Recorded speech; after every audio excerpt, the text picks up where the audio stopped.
ನಿಮ್ ಖರ್ಚೀಫು ಮಣ್ಣಾಗೋಯ್ತು. ಪರವಾಗಿಲ್ಲ ಬಿಡಿ, ಕೊಳೆ ಒರೆಸೋದಕ್ಕೆ ಖರ್ಚೀಫ್ ಇರೋದು, ಅದನ್ನ ಸಿರ್ಗಲ್ ಒರೆಸ್ತಾ ಇದ್ದೀರಾ.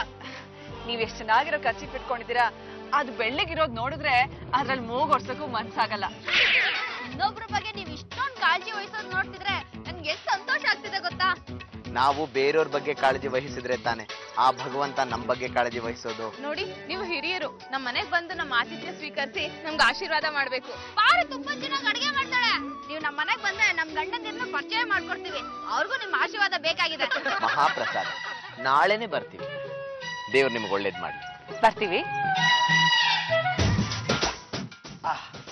ನಿಮ್ಮನೆ ಹೊಸಲು ತುಳಿಯೋ ಭಾಗ್ಯ ನಮಗ್ ಬಂತಲ್ಲ. ಯಾವ ಜನ್ಮದ ಪುಣ್ಯನೋ ಏನೋ ನಿಮ್ ಮನೆಗೆ ಅತಿಥಿಗಳಾಗಿ ಬಂದಿದ್ದೀವಿ. ನೀವಿಬ್ರು ನಮ್ಮ ಮನೆಗ್ ಬಂದಿದ್ದು ಪಾರ್ವತಿ ಪರಮೇಶ್ವರನ್ ನೋಡಿದಷ್ಟೇ ಸಂತೋಷ ಆಯ್ತು.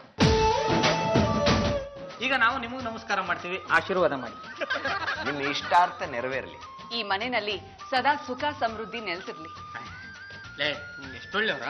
ಅದಕ್ಕೆ ನಾನು ಊಟ ಕರ್ತಿದ್ದು. ಬನ್ನಿ ಊಟ ಮಾಡೋಣ. ಮೊದ್ಲು ಹಿರಿಯರು ಊಟ ಮಾಡ್ಲಿ, ಮಿಕ್ಕಿದ್ರೆ ನಿಮ್ಗೆ. ಯಾರು ನೆನ್ನೆ ಅಡಿಗೆ ಚೆನ್ನಾಗ್ ಮಾಡಿದ್ದಮ್ಮ, ಆದ್ರೆ ನನ್ ದುರಾದೃಷ್ಟ ನೋಡು, ಪಾಯಸನೂ ಸಿಗ್ಲಿಲ್ಲ, ಬೋಂಡನೂ ಸಿಗ್ಲಿಲ್ಲ. ಹಬ್ಬದ ಅಡ್ಗೆ ತರ ಮಾಡಿದ್ದೀರಿ. ಬಂದವರು ಚೆನ್ನಾಗ್ ತಿಂದ್ರು, ಪಕ್ಕದ ಮನೆಯವರು ಚೆನ್ನಾಗ್ ತಿಂದ್ರು, ನಿಮ್ಮಿಂಗ್ ಮಿಕ್ಕಿದ್ದು ಅನ್ನ ಸಾರ್ ಮಾತ್ರ. ಪಾರು ಪಾರು, ಏನಿ ವೈಶಾಲಿ? ಪಾರು, ಒಂದ್ ದೊಡ್ಡ ಅನಾಹುತ ಆಗಿದೆ ಕಣೆ. ಏನಾಯ್ತೆ? ನೆನೆ ನಿಮ್ ಮನೇಲಿ ಊಟ ಮಾಡ್ಕೊಂಡವ್ರಲ್ಲ ದಂಪತಿಗಳು, ಅದೇ ಸೀತಾ ಲಕ್ಷ್ಮಿ ಲಕ್ಷ್ಮೀಪತಿ, ಅವ್ರಿಬ್ರಿಗೂ ಫುಡ್ ಅಲರ್ಜಿ ಆಗಿದೆ. ಪಾರ್ವತಿ ಅವರೇ ಕೂತ್ಕೊಳ್ಳಿ.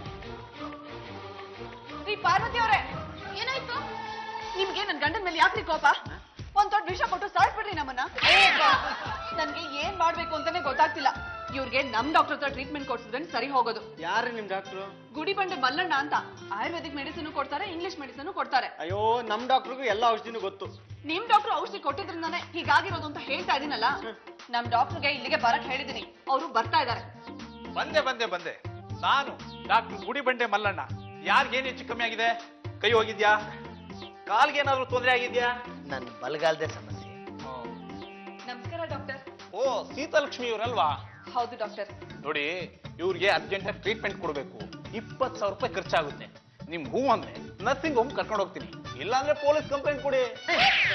ಪೊಲೀಸ್ ಕಂಪ್ಲೇಂಟ್ ಅಲ್ಲ, ಯಾಕೆ? 20,000 ತಾನೆ, ನಾನೇ ಕೊಡ್ತೀನಿ. ನಾಳೆ ಬಂದು ನೋಡ್ತೀನಿ, ಎಲ್ಲ ಸರಿ ಹೋಗುತ್ತೆ. ಈಗಲಾದ್ರೂ ಅರ್ಥ ಮಾಡ್ಕೊಳ್ಳಿ, ನಿಮ್ಮಂತವ್ರು ಇಂಥವ್ರ ಮನೆಗೆಲ್ಲ ಬರಬಾರ್ದು. ಬಲ್ಗೈ ಎತ್ತಿ, ಎಡಗೈ ಎತ್ತಿ. ನೋಡಿ, ಎರಡೂ ಕೈಗಳಿಗೆ ಸಣ್ಣ ಆಪರೇಷನ್ ಮಾಡಿದ್ರೆ ಮೋಸ್ಟ್ಲಿ ಸರಿ ಹೋಗ್ತಾರೆ.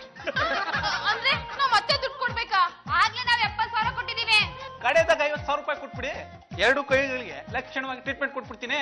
ಪೂನಾದಿಂದ ನಮ್ಮ ಡಾಕ್ಟರ್ ಬಂದು ರೂಮಲ್ಲಿ ಇದಾರಲ್ಲ, ಅವ್ರಿಗೊಂದ್ಸಲ ತೋರಿಸ್ಲಿ ಬಿಡು. ಪೂನಾ ಡಾಕ್ಟ್ರ?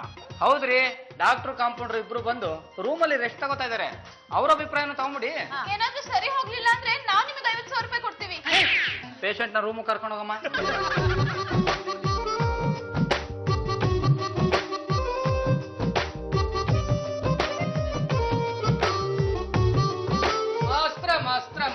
ಮಾಸ್ತ್ರ ಕೈ ಹೇಗಿದೆ? ಕೈ ನೋವಿದೆ. ನಾನ್ ಸರಿ ಮಾಡ್ತೀನಿ.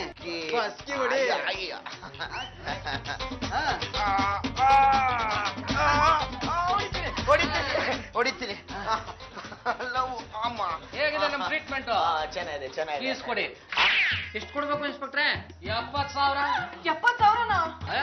ನಾವು ನಿಮಗ್ ಕೊಟ್ಟಿಲ್ವಾ? ಅದನ್ನ ಕೊಟ್ಬಿಡಿ. ಇಲ್ಲ ನಾವ್ ಕೊಡಲ್ಲ. ಕೊಡಲ್ಲ ಅಂದ್ರೆ ಈ 3 ಜನ ಸ್ಟೇಷನ್ ಎತ್ತಾಕೊಂಡು ನಡಿಯ.